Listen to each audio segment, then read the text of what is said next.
Hello, students. Welcome back to our channel Focus Study. Now, let us start with the chapter 2 of class 8 civics, that is understanding secularism. Now, let us start with that. Imagine yourself, जैसे आप हिंदू या Muslim community से belong करते हो और आप किसी जगह पे यूनाइटेड स्टेट्स ऑफ अमेरिका में रहते हो जहाँ पे क्रिश्चियनिटी बहुत ज़्यादा पावरफुल है। डिस्पाइट दैट आप एक यूएस सिटीजन नहीं हो और आपको कोई भी आपके रिलीजन के बेसिस पे वहाँ पे रेंट नहीं देना चाहता है। Would it not make you feel resentful? या आपको गुस्सा नहीं आएगा इससे? और आप डिसाइड करते हो कंप्लेन करने की। आपकी कंप्लेन सुनने के बजाय को आपको बोलते हैं कि आपको इंडिया वापस चले जाना चाहिए। आपका एंगर दो फॉर्म्स में निकल सकता है। फर्स्ट यू फील दैट जहाँ पे मुस्लिम या हिंदू कम्युनिटी ज़्यादा है वहाँ पे क्रिश्चियन के साथ भी सेम बिहेव सेम ट्रीटमेंट होना चाहिए। सेकेंड वन इज़ दैट आप ये सोच सकते हो that no one should be discriminated against on the grounds of their religion practices, या आप ये सोच सकते हो कि सबको इक्वल जस्टिस मिलना चाहिए। द सेकेंड वन जो सेकेंड पॉइंट है वही हमें एसेंस ऑफ सेक्युलरिज्म बताता है। आपने बहुत सारे एग्जाम्पल्स देखे होंगे जहाँ पे रिलीजन के बेसिस पे डिस्क्रिमिनेट किया जाता है। जैसे एग्जाम्पल के तौर पे सऊदी अरेबिया में नॉन मुस्लिम्स को अलाउ नहीं है टेम्पल बिल्ड करना, चर्च बिल्ड करना, और वो एक जगह पे पब्लिक प्लेस पे गैदर भी नहीं हो सकते हैं प्रेयर्स करने के लिए।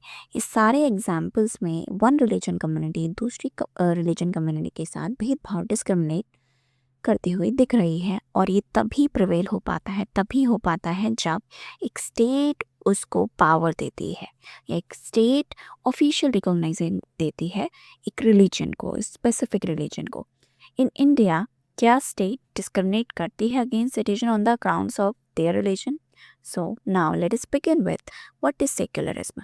आपने पहले चैप्टर्स में ये देखा होगा कि जो कॉन्स्टिट्यूशन हमें फंडामेंटल राइट्स देते हैं, जो हमें स्टेट की पावर से तो बचाता ही है, बल्कि जो मेजॉरिटी की टायरनी होती है, जो मेजॉरिटी अपने हाथ में पावर लेना चाहती है, उससे भी बचाता है। The Indian constitution allows individual the freedom to live by the religion belief and practices.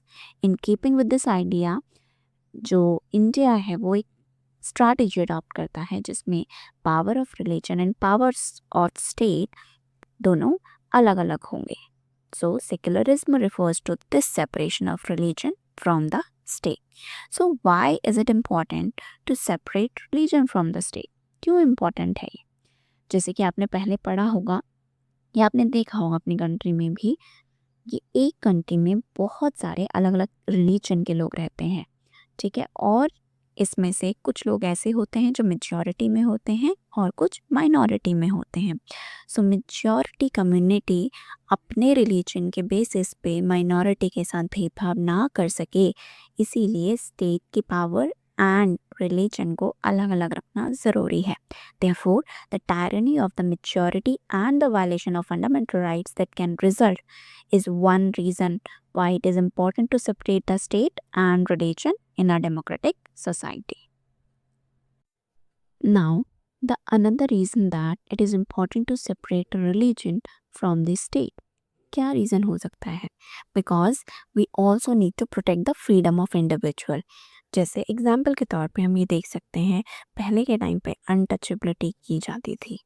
You might feel that, आपको लग सकता है कि ये जो अनटचेबिलिटी की प्रथा की जाती थी पहले के टाइम पे, जो सोशल ईवल था वो गलत है एंड आप चाहते हो इस चीज़ को चेंज करना, बट वो लोग जिस चीज़ को सपोर्ट करते हैं उनके हाथ में स्टेट की पावर हो, तो क्या आपको लगता है it is an easy task to try and change this? No. So इसी वजह से स्टेट की पावर एंड रिलीजन की पावर को अलग अलग करना ज़रूरी है, ताकि हम लोगों के रिलीजन फ्रीडम को बचा सकें। लोगों को अगर खुद के रिलीजन को चेंज करना है वो लोग कर सकें, ताकि किसी एक कम्युनिटी के लोगों को डिस्क्रिमिनेशन ना देखना पड़े।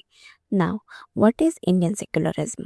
इंडियन कॉन्स्टिट्यूशन ये मैंडेट करता है कि इंडियन स्टेट सेक्युलर होगा एंड इसके कुछ ऑब्जेक्टिव्स हैं। The first one is one religion community दूसरी रिलीजन कम्युनिटी के साथ डोमिनेट नहीं कर सकता है। The next one is same members एक कम्युनिटी के, एक रिलीजन कम्युनिटी के बहुत सारे मेंबर्स होते हैं, वो एक दूसरे के साथ डिस्क्रिमिनेशन नहीं कर सकते हैं।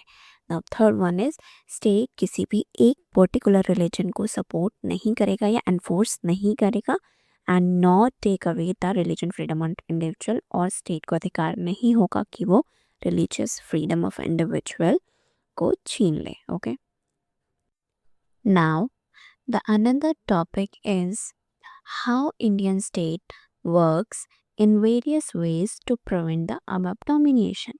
कैसे इंडियन स्टेट रोक सकता है ये जो डोमिनेशन होता है लोगों द्वारा।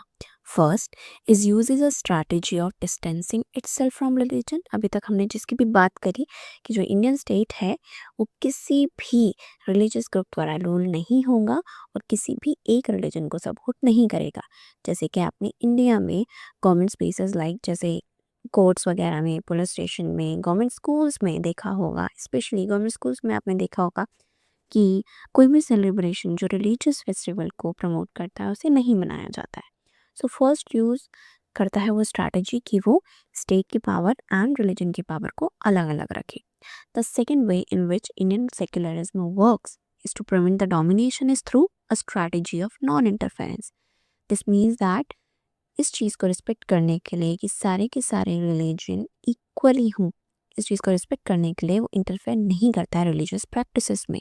जैसे एग्जांपल के तौर पे हम देख सकते हैं इंडियन स्टेट रिकॉग्नाइज करता है कि एक टर्बन पहनना, एक पगड़ी पहनना इज सेंट्रल टू अस, एक बहुत इंपॉर्टेंट रिलीजियस प्रैक्टिस है and in order to not interfere with this वो एक एक्सेप्शन देता है कि सिख यूथ हेलमेट ना भी पहने तो चलेगा वाइल वियरिंग अ टर्बन।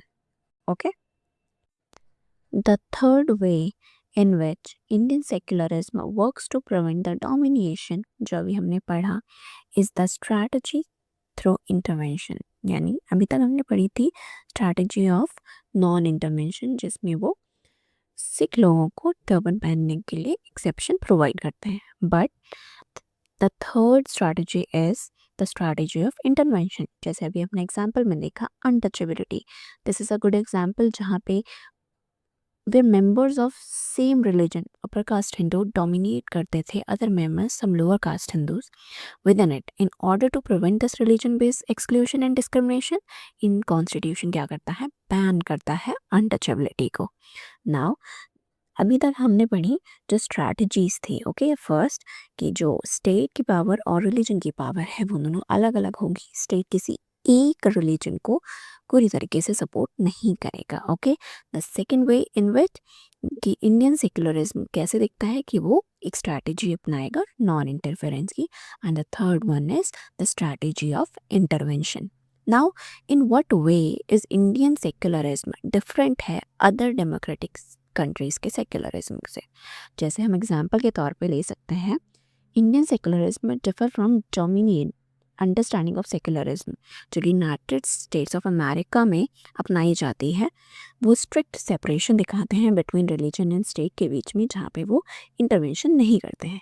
पर इंडियन कॉन्स्टिट्यूशन में या इंडियन सेक्युलरिज्म में state can intervene in religion affairs like in Indian constitution, जैसे उसने हिंदू रिलीजियस प्रैक्टिसेस को जैसे कि अनटचेबिलिटी को बैन किया था।